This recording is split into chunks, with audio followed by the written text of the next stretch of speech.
നമ്മൾ മനോഹര സൗധങ്ങൾ ഉണ്ടാക്കാൻ ഉപയോഗിക്കുന്ന റെഡ് സ്റ്റോൺ അഥവാ ചെങ്കല്ല് ഇത് എങ്ങനെയാണ് ഉണ്ടാക്കി നമ്മളിലേക്ക് എത്തുന്നത് എന്നതിനെക്കുറിച്ചാണ് ഈ വീഡിയോ.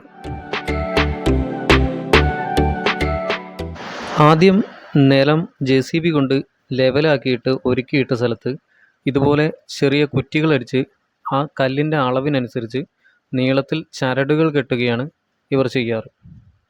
ഓരോ കല്ലിനും ഓരോ അളവാണ്. 13, 14 എന്നിങ്ങനെ പല അളവുകളുള്ള കല്ലുകളുണ്ട്. അതിനുശേഷം ഇതുപോലെയുള്ള ഒരു മെഷീൻ ഉപയോഗിച്ചാണ് നേരത്തെ കെട്ടിയ ചരടിന് ലക്ഷ്യമാക്കി അളവുകൾ അളന്ന് അത് മുറിച്ചു പോകുന്നത്.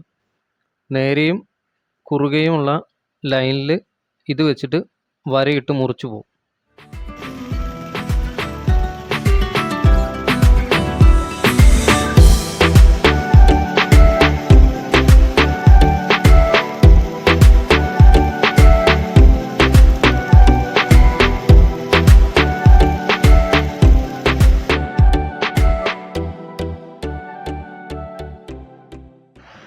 മെഷീൻ കഴിഞ്ഞിട്ടുണ്ടെങ്കിൽ ഇതുപോലെയായിരിക്കും ആ കല്ലുകളുടെ ലൈനുകൾ ഉണ്ടാവുക.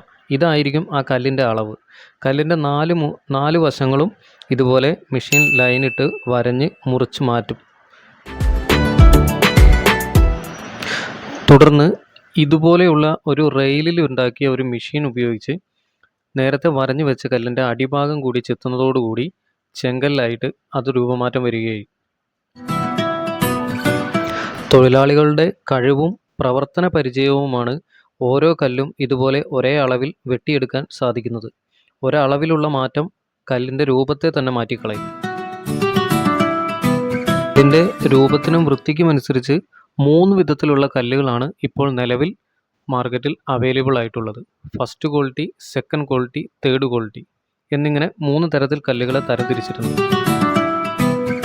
നിലവിൽ ഫസ്റ്റ് ക്വാളിറ്റി കല്ലുകളാണ് പടവുകൾക്ക് കൂടുതലായി ഉപയോഗിക്കാറ്.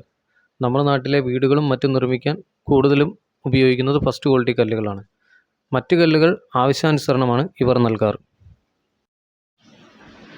അപ്പോൾ ഇങ്ങനെയാണ് ചെങ്കല്ലുകൾ നമ്മുടെ കൈകളിലേക്ക് വീടുകളുടെ ആവശ്യങ്ങൾക്കും വേണ്ടിയിട്ട് പടവിന് വേണ്ടിയിട്ട് നമ്മുടെ കൈകളിലേക്ക് എത്തുന്നത്. വീഡിയോ ഇഷ്ടമായിട്ടുണ്ടെങ്കിൽ ചാനൽ ഒന്ന് സബ്സ്ക്രൈബ് ചെയ്യുക. കൂടെ ബെല്ലൈക്കൺ കൂടി ഒന്ന് എനേബിൾ ചെയ്ത് വെക്കുക. Thank you.